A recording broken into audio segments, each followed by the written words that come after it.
दोस्तों, नीट का पेपर फिर से कैंसिल हो गया और पूरे देश में हल्ला मचा हुआ है।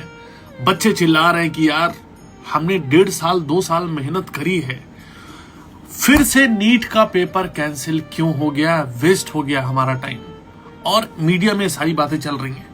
मैं कह रहा हूं, मेरा मुद्दा ये है कि जिन लोगों ने पैसे दे के नीट का पेपर खरीदा है उनके साथ अत्याचार क्यों हो रहा है। क्योंकि आपने घूम फिर के नीट का पेपर ही जब कैंसिल कर दिया तो करोड़ों रुपए देकर जिन बेचारे माँ बाप ने बच्चों के लिए अपने पेपर खरीदा था उनके साथ आप अत्याचार क्यों कर रहे हो। आप दो तरफा गेम कैसे खेल सकते हो। देखिए, जब पेपर बार बार कैंसिल होता है तो जो आम छात्र होता है उस मेंटली थोड़ा सा वो कैपेबल हो जाता है उस चीज को झेलने के लिए।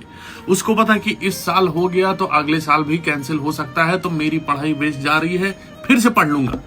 लेकिन एक चीज बताइए, जो बच्चा बेचारा जिसका बाप, जस्ट गलती उसकी है, उसका बाप करोड़पति है और उसका पढ़ाई में मन नहीं लगता, उसके पापा ने बस अपने बेटे के लिए ये किया कि भाई बेटा तुम्हारे लिए पेपर खरीद देता हूं। उसको क्वेश्चन मिल भी गया, अब वो पूरी तैयारी करके पहुंचा है वो, फिर पेपर कैंसिल क्यों हो रहा है। ये बात कैसे लीक हो जा रही है कि पेपर लीक हो गया। सबसे ज्यादा अत्याचार तो समीर बच्चे के साथ ही हो रहा है ना, क्योंकि जब इन लोगों के साथ इतना अत्याचार हो रहा है, जो यहाँ के बच्चे हैं जो हल्ला काट रहे हैं कि हम इतनी मेहनत कर रहे हैं और एग्जाम कैंसिल हो रहा है, अब उनको अत्याचार की आदत पड़ गई तो अत्याचार की इंटेंसिटी कम हो गई है। लेकिन वो अमीर बच्चा, उसने जिंदगी में क्रिकेट इसीलिए खेल रहा है क्योंकि उसको बैट उसका है, टीचर्स ने कभी कुछ बोल दिया तो बाहर टीचर को पिटवा दिया गया।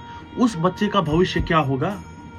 अब उसको एग्जाम भी तुमने कैंसिल कर दिया पैसे देने के बाद, अब उसको सीधा ही जाके ऑपरेशन थिएटर में डॉक्टर को प्रैक्टिकल सीखना पड़ेगा। फिर बाद में आप ही लोग बताते हैं कि लीवर दिखाने गए थे, हाइड्रोसिल निकाल दिया, हाइड्रोसिल दिखाने गए थे, मेन तार ही काट दिया। और ये बच्चे बिल्कुल नहीं पढ़ते, इसका आरोप तो पूरी तरह से गलत है। ये किताबें झूठ है, इतनी मोटी मोटी किताबें पढ़ी हुई है, तैयारी के लिए नहीं है ये सब।